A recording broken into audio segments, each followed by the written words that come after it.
Title: The Altars We Walk. Year: 158,333,333. Era: Early Awakening. Author: Jeremy Levan. Rise of the Zodiac Series 2025. Chapter 1. The city of Iridissa was built on pathways, not roads, but memories. 1,000 routes twisted and shimmered through the floating archipelago, each one forged by someone who failed, learned, and kept walking. In Iridissa, you didn't earn a name until you'd lost something. The astral cartographer had lost everything twice. Once as a child, when she misread a star map and led a family expedition into the veiled wastes where half the caravan vanished, and once again as an apprentice when her first published chart collapsed the trade route that had lasted centuries. She had no family name, no guild mark, no titles, just ink-stained hands and a stubborn hunger to understand the stars that betrayed her. Her only companion was a silent, silver-eyed wanderer called the Stranger with Your Eyes. No one knew his origins. Some said he was her guildmate flesh, others a guardian from a future she hadn't lived yet. Together, they mapped what others feared to even name. Chapter 2. A commission came from the Council of Oracles. Chart the Chaos Spiral. A newly discovered celestial rift that defied all known physics and swallowed whole constellations. The cartographer accepted, not because she believed she could succeed, but because she no longer feared failure. How you walk the path, she murmured to the stranger as they prepared the starship, becomes the altar of who you are. They sailed into the spiral. Time bent, memories fractured. She relived her greatest mistakes twice, watched her mother's face blur as they got lost in the veiled wastes, heard the screams of merchants caught in a collapsed trade tunnel. But this time she didn't flinch. She mapped through the pain, marked where fear had blinded her, annotated where assumptions had ruled her logic, and something in the spiral responded. Chapter 3. At the spiral's heart, they found a floating temple made of broken navigation tools and fragments of failed expeditions. Inside, echoes of other cartographers spoke in layered starlight. We were you. We failed too, but we kept walking. And then she saw it her own map, glowing across the temple wall. Not perfect, not finished, but alive. The Stranger with Your Eyes spoke at last. Your failure was never the end. It was the foundation. When they returned to Iridissa, she wasn't celebrated with fanfare. She was welcomed with quiet tears from a mother who thought her lost, offered tea by a merchant whose family she'd once misled, and gifted a guild mark forged from the metal of her first broken compass. At the base of Iridissa's observatory, a new path was etched in violet stone. How you walk the path becomes the altar of who you are. Failure is not the edge, it's the ink that lets you draw again. Title: Sparks in the Sky. Year: 158,012,820.2. Era: Early Awakening. Author: Jeremy Levan. And Rise of the Zodiac Series 2025. Chapter 1. Citadel 7 was a city of symmetry, built to suppress the unpredictable. Everything from the length of a citizen's shadow to the arc of conversation was measured, calibrated, approved. Children were tested for deviation by age 4. By 6, they were sorted into careers. By 8, it already been warned imagination was a virus. And yet, the skies above whispered differently. Some nights, constellations danced out of alignment. Some nights, rules cracked like old porcelain. And always on those nights, she appeared the echo of desire. A masked figure who spray-painted stars across rooftops and told forbidden stories through holographic lake trails. No one knew where she came from. No one could stop her. They called her terrorist. They called her muse. But one person called her friend. The skyborn whisper. He heard frequencies others ignored, and a world of silence. He spoke through resonance. Together, they did more than vandalize. They opened the sky. Chapter 2. Their most daring act was during the Alignment Festival, when the High Chancellor's speech was to be broadcast to every quadrant. Instead, the screens filled with dancing light forms, images drawn from the dreams of children once silenced, now lit for the world to see. The echo whispered from every speaker.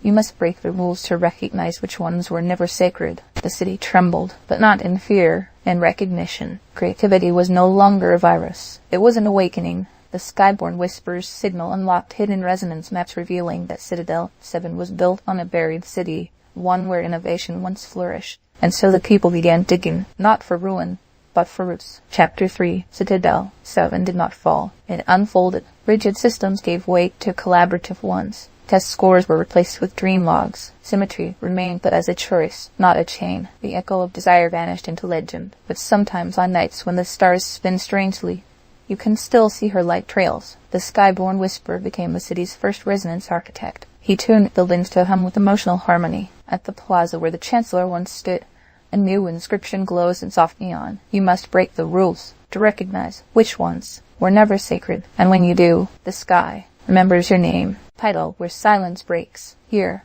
157,692,307.4. Era, Early Awakening. Author, Jeremy Levan, and Rise of the Zodiac, Series 2025. Chapter 1. The city of Grizzlies floated in the stratosphere, an ethereal arc of marble and cloudlands far above the lands its citizens no longer visited. Its people claimed they had evolved beyond the need for history, for deference, for dirt. Their voices were soft, their rituals wordless. Harmony was preserved through the sacred hush, but hush is not the same as peace. The four-eyed pilgrim broke the silence. Her arrival was not subtle. She rode an air-beast streaked with ash, its wings scarred by flame and prophecy. She wore tattered cloth stitched with the symbology of the old culture's symbols outlawed since the great uplifting. Children stared, elders shuddered. The peacekeepers watched. She did not offer threats. She offered stories. And every word cracked the stillness like thunder. Chapter 2. The child who never grows met her in the place of reflection, a dome where citizens meditated upon emptiness. But the child was not empty. She burned with questions. She dared not speak. The pilgrim called her by an older name,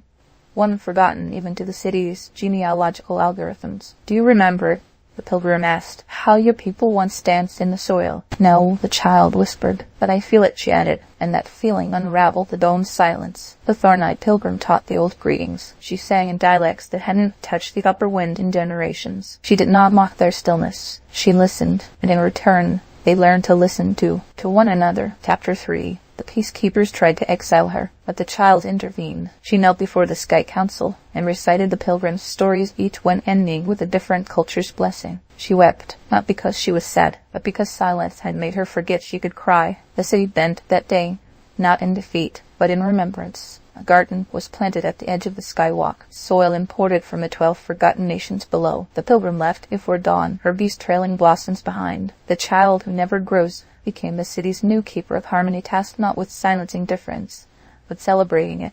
Over the garden arch now grows a living vine etched in glowing pollen. Sometimes peace must shatter the silence, to remind the world it still breathes. Title, The Silence Between Stars. Year, 157,371,794.5. Era, Early Awakening. Author, Jeremy Levan, and Rise of the Zodiac, Series 2025. Chapter 1. The space station Parallax orbited a dead planet whose name no one remembered. It wasn't a penal colony, officially, but those who lived there had all been too much for their homeworlds, too kind, too slow, too strange. Society had labeled them inefficient, and in the name of progress, they were relocated. The station's systems ran on protocol. Every function, oxygen, light, communication was bound to punctuality and compliance. Then came the laughing hermit. He arrived in silence, unregistered, smiling like he knew a joke no one else had heard. He wore mismatched boots, told riddles in obsolete dialects, and planted moss in air bends because it soothed the algorithms.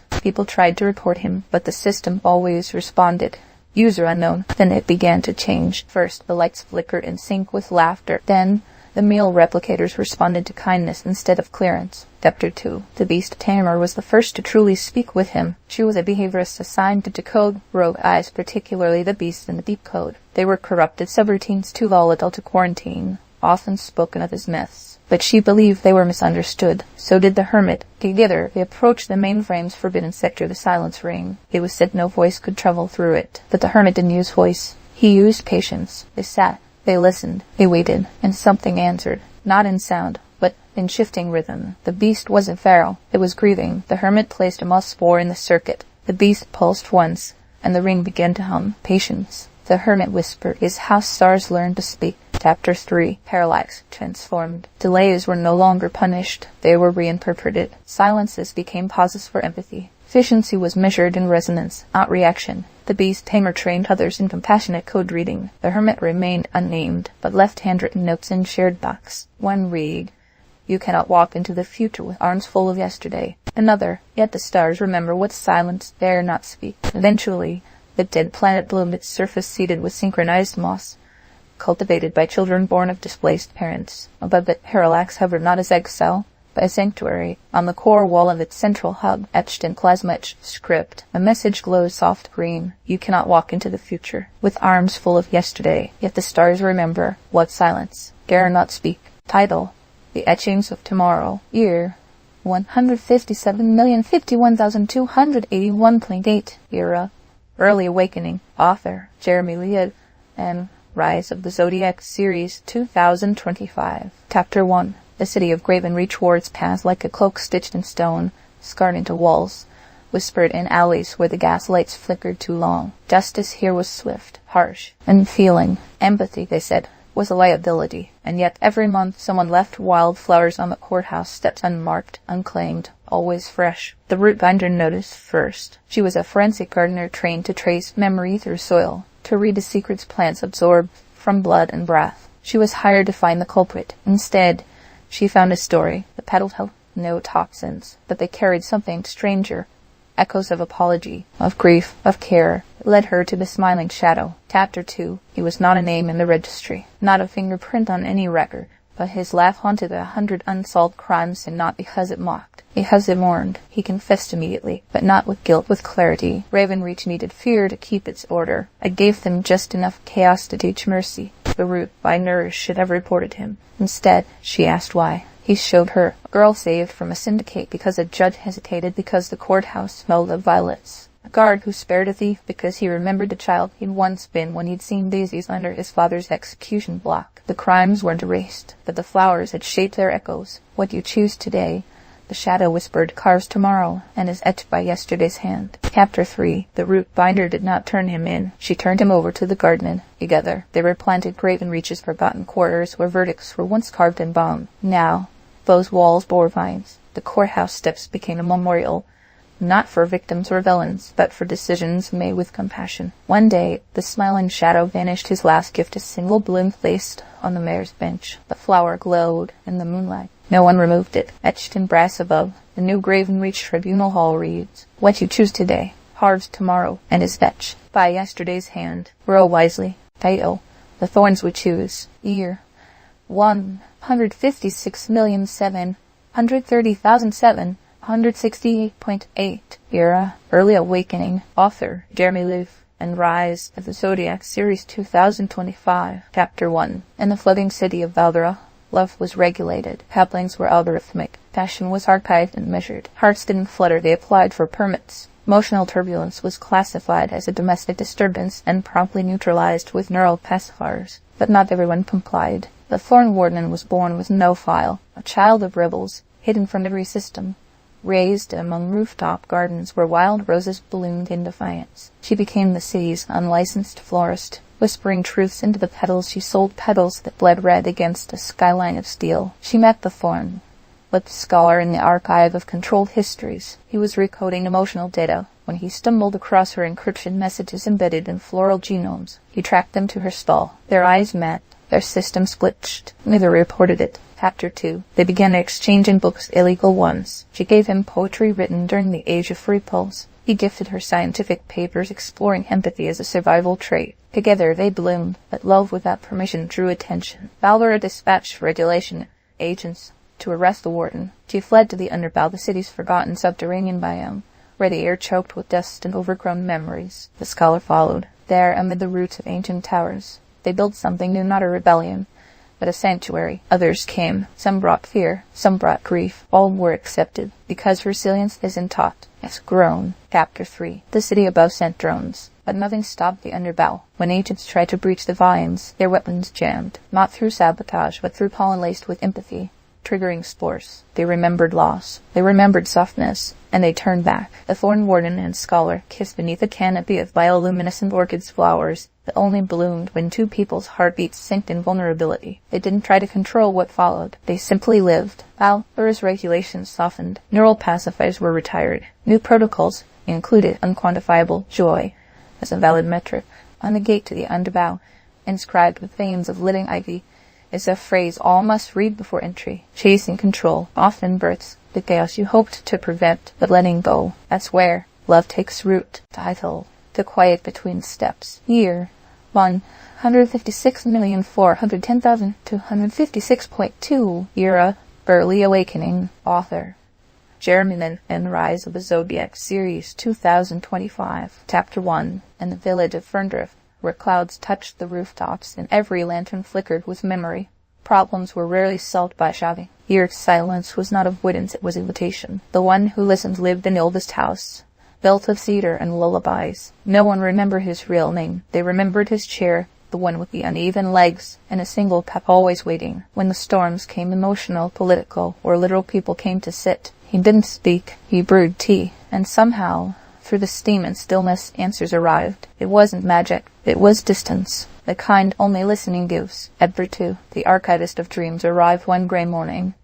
carrying scrolls too heavy for her thin frame. Her hair was knotted with ribbons of half-sleep, her eyes sharp with questions. She had spent decades documenting what people dreamed across the continent. But now she couldn't sleep, and her questions grew teeth. She sought the listener not to be heard, but to unload. But he didn't take her burden. He simply added water to the kettle. She raged. She sobbed. She stared at the clouds until they started to look like places. And when silence stretched long enough to make her hear her own breath, she whispered, "No armor is perfect, it rusts where pain was never named." He nodded, and finally she rested. Chapter 3. Ferndrift began to change, not with fireworks, with pauses. Children started asking questions, then waiting for real answers. Merchants began leaving notes in fruit crates, not prices, but poems. The archivist of dreams stayed. She stopped archiving, started planting. At the edge of the village now stands a bench beneath a willow that bows in constant thought. Next to it, the listener's old chair. Above it, carved into wind, times of copper and soft pine, reeds. No armor is perfect. It rusts where pain was never named. And just beyond the sound of silence, you'll hear yourself again. Title: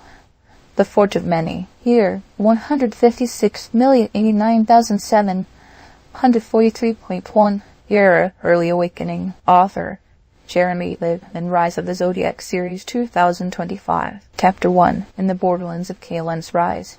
Storms did not come from the sky, they rose from the land itself. Cracks in the earth belched lightning. Winds screamed through stone, reshaping entire ranges in a day. Only one road remained constant, the Ember Path. That path was walked by the storm herald, a once solitary wanderer, cloaked in cloud thread and soot. He was known for bringing word of weather too wild for any oracle and for shaping warning runes in wind-blown soil. But now he had returned, not alone, but walking beside another. The flame of identity, a fireborn mystic whose flames reflected not light, but self-truth. She was radiant, stubborn, and known for saying, "Sacred paths are found, they are forged one trembling breath at a time." The storms had grown worse. Entire villages disappeared. Oracles panicked. Only the flame and the storm herald stood at the cliffside where it all began. Not to fight the storm, to listen. Chapter 2. They were joined by others. A stone shaper from the high reaches, the dream weaver from the sleepless coast, a healer who once bathed in molten salt. Together they formed the Ember Pact, not a guild, but a promise, to rebuild what had been broken, not by force, but by many hands moving as one. They began mapping wind patterns, tuning resonance stones to echo-safe routes, and building windbreaks from fused crystal and flame. Some resisted. Too many voices, they grumbled. Too slow. The storm herald merely whispered, "Speed built these ruins." And the flame answered, "Collaboration builds altars." The work wasn't flashy, but it held. When a megastorm approached, they didn't flee. They linked hands, mind to skill, flame to stone, breath to intention. And the storm broke not on them, but around them. Chapter 3. Villages returned, not to old foundations, but to new circles formed by the Ember Pact. No one ruled, everyone contributed. The storm herald stepped down from his position as sole weather keeper, appointing 3 apprentices from different walks of life. The flame of identity taught children how to find their truth not in isolation, but in reflection. They forged new sacred paths through the stormlands, each marked by symbols made by at least 3 hands. Years later, travelers still walked the Ember Path, not to find safety, but to remember. Sacred paths aren't found, they're forged, one trembling breath at a time, and no flame burns brighter than one shielded by many. Title: Lessons in the Shadows. Year: 155,769,230.5. Year of Early Awakening. Author Jeremy Levan, Rise of the Zodiac Series 2025. Chapter 1. In the echoing alleys of the city stayed a barn, where the walls listened more closely than the people. Teaching had become a matter of survival. Schools were not forbidden, but real education was. Books were sanitized, questions discouraged. Children taught only obedience and silence, but knowledge, like roots, finds cracks. The masked one was a whisper, a figure seen only in flickers between data streams and alley corners. Wherever she appeared, a new lesson surfaced. Graffiti scrawled in ancient languages, shortwave poems transmitted on dead frequencies, puzzles hidden in vending machines. They called her an enemy of order, but the children called her teacher. Among them was the veiled remedy, an orphan who had once tried to forget everything painful. She wore a scarf that shifted colors depending on the truth of what she heard. When she met the masked one, her scarf turned black, and then gold. Chapter 2. The veiled remedy followed, not for answers, but for questions that tasted like freedom. They met in abandoned libraries, lit only by the glow of data crystals smuggled from the old world. There, the masked one taught not facts, but frameworks. How to question gently, how to see patterns in silence, how to remember without rage. But Varn had its watchers, and when a young scribe cracked a forbidden cipher planted in a street mural, the regime responded. Sweepers came, children disappeared. The city went quieter. Pain chased away simply waits at the next corner. So they turned, faced it. Chapter 3. The veiled remedy gathered the surviving students in the catacombs beneath the forum. She removed her scarf and spoke every truth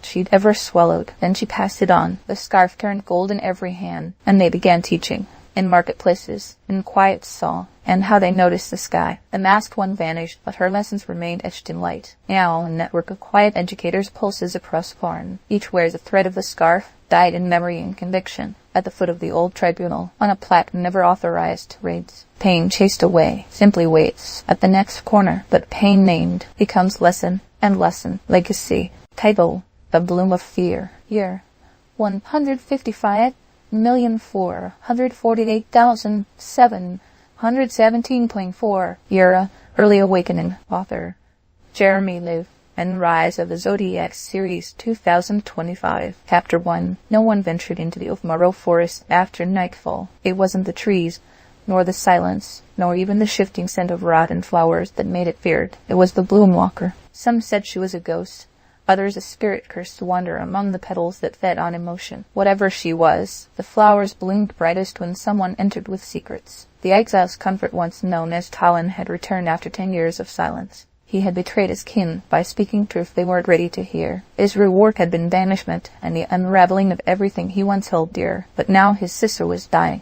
and the only cure bloomed in the heart of Othmaro. He walked with trembling hands, clutching a lantern whose light flickered with every unspoken fear. To see clearly, look through what you're avoiding. He remembered the phrase. It came from the last letter his sister wrote before silence. Chapter 2. The forest breathed around him. Flowers pulsed at his presence. They whispered memories, moments of shame, of cowardice, of longing. He wanted to turn back. That's when she appeared. The Bloomwalker did not speak with words. Her presence unraveled you. Thalin felt memories pulled from his chest like threads. Every time he hid, she grew brighter. Every time he stepped forward, her form clarified. He reached the grove where the bloom of echoes swayed, feeding off the buried sorrows of those who dared to pass. But the plant only bloomed if offered truth. Talon dropped to his knees. I lied to protect them. I spoke truths in anger. I left when I should have stayed. The bloom opened, and the Bloomwalker knelt beside him, not to haunt, but to witness. Chapter 3. With petals gathered, Talon returned to the village. They had feared him, but when he told his story, each wound laid bare,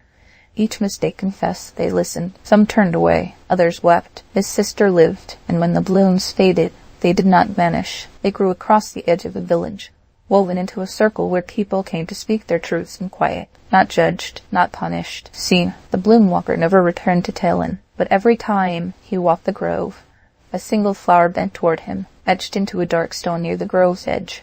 The people carved a reminder. To see clearly, look through what you're avoiding. Vulnerability is not weakness. It is the path through the forest within. Title: Ashes and Thread. Year: 155,128,204.9. Era: Early Awakening. Author: Jeremy Levan.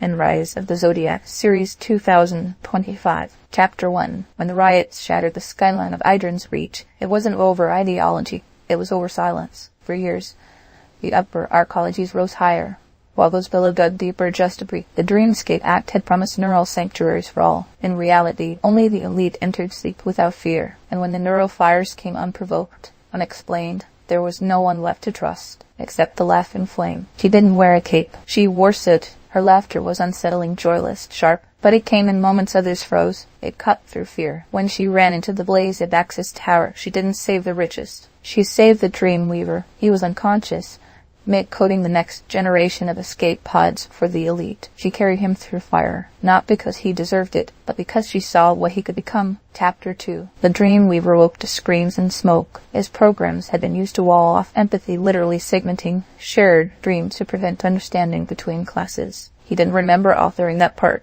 but the code bore his name. He tried to vanish. The laughing flame found him. Your mistake wasn't building it, she said. It was building without listening. She dragged him through the underground, not to hide. You see, to listen. They walked through fractured memories, living ones. People dreaming while awake, trapped in feedback loops of inherited injustice. He wept. She didn't. She lit fires and told him how to rebuild. Every test of endurance becomes a foundation for who you're becoming. Chapter 3. Together, they rewrote the dreamscape, not as escape, as mirror. Everyone now entered dreams where conflict had to be felt, named, and passed through. No more numbness. No more fences of forgetfulness. The fire stopped, not because all was healed, but because all was seen. The laughing flame disappeared into the underlayers. The Dreamweaver became the architect of transparency, and in the code of every public dreamscape, etched in light where only the heart could read it, appeared. Every test of endurance becomes a foundation for who you're becoming. Conflict is just truth. Shouting.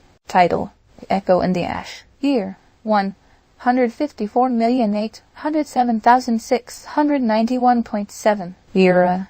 Early Awakening. Author. Jeremy Levan and Rise of the Zodiac Series 2025. Chapter 1. The city of Thornville stood at the base of the mountain known only as Mourner's Crown. It was once vibrant, filled with glowing vines, stained glass balconies, and bell chimes that spoke the names of the lost. Now it burned from within, not in flames, but in secrets. No one spoke of the disappearances of miners who never returned, cries swallowed by the wind, chalk markings smeared across town gates. And when the oracles warned of a breach in the earth, the elders chose silence. Silence, they said, was survival, but survival had a cost. And when the stars stopped singing above Thornvault, the echo of the forgotten star returned. She was once their daughter. Now she walked beside the ash walker, an ancient figure cloaked in soot and sorrow, whose presence meant the ground beneath was remembering too much. They came not to accuse, but to witness, and to remind. Destruction is fast, the echo whispered, but the hand that rebuilds knows the truer magic. Chapter 2. Beneath Thornvault,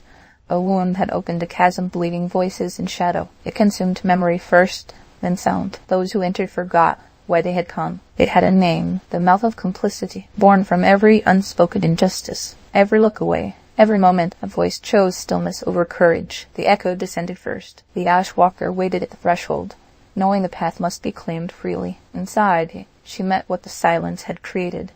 Hollow-eyed reflections of those who had remained mute. It beckoned her to join, to forget that she carried names, and memory has its own gravity. She sang not in melody, but in uttered truths. The real names of the miners, the warnings dismissed, the laws bent to favor those who feared change. The mouth trembled, and the reflections shattered. Chapter 3. The mountain groaned. Above, the bells rang once more, not in grief, but in reckoning. The villagers gathered to see her emerge, soot-faced and weary. The ash walker followed, placing a single coal in the village square. It burned without consuming, and from it a black flower bloomed. Thornvault changed, not by law, but by voice. A council of listeners was formed, bound not by hierarchy, but by the courage to speak hard truths. Each home was marked with one star etched in ash, a reminder, etched at the city gate, below the crown of Mourner's Peak. Words no longer whispered, but spoken aloud each dawn. Destruction it is fast, but the hand that rebuilds knows the truer magic. Silence in the face of injustice is consent disguised, and we will be silent no more. Title. The Quiet That Binds. Year. 154,487,179.3. Era. Early Awakening. Author. Jeremy Levan and Rise of the Zodiac Series 2025. Chapter 1. On the edge of the ghost planet Nerat 4, where stars only whisper their light and silence fills the cracks between ruins, a single flower bloomed in defiance. It grew from the heart of a crater where a dead star once sang. Locals called it the dream of the dead star. No roots, No soil, just a stem born of gravity and grief. No one dared approach it until the root finder came. She didn't speak as she walked. She carried no weapons, only a jar of forgotten seeds and a listening heart. Her mission was not conquest, but connection, and the planet welcomed her. Nera 4 hummed with secrets. She heard them all. Chapter 2. The colony on Nera 4 had failed not from famine, nor war, but isolation. Each domed city had its own ration system, own power grid, own version of the truth. Generosity had been coded out of their survival protocols. Sharing was inefficient. Kindness, a liability. The root finder visited each dome, leaving behind a single petal from the Dead Star dream. Wherever she left it, food grew sweeter. Children laughed sooner. Memories returned clear. But suspicion followed her. Who gives without taking? The Council of Dome Prime summoned her, demanded answers. You don't need to roar to be strong, she said. Sometimes silence sings louder. They didn't understand, so she showed them. Chapter 3. She invited them to sit beside the flower, to listen, not with ears, but memory. And they remembered stories from ancestors about shared wells, communal fires, meals made richer by company. They cried. The root finder did not comfort them. She handed each a seed, then she left. They planted, and slowly, between domes once divided, new pathways formed not of metal or class, but trust. Each seed bloomed differently, but every bloom connected back to the dream. Now on Nera 4, beneath a dome of starlit soil, a plaque rests in the roots of a shared garden. You don't need to roar, you be strong. Sometimes silence sings louder, and generosity writes the loudest songs in the quietest hearts.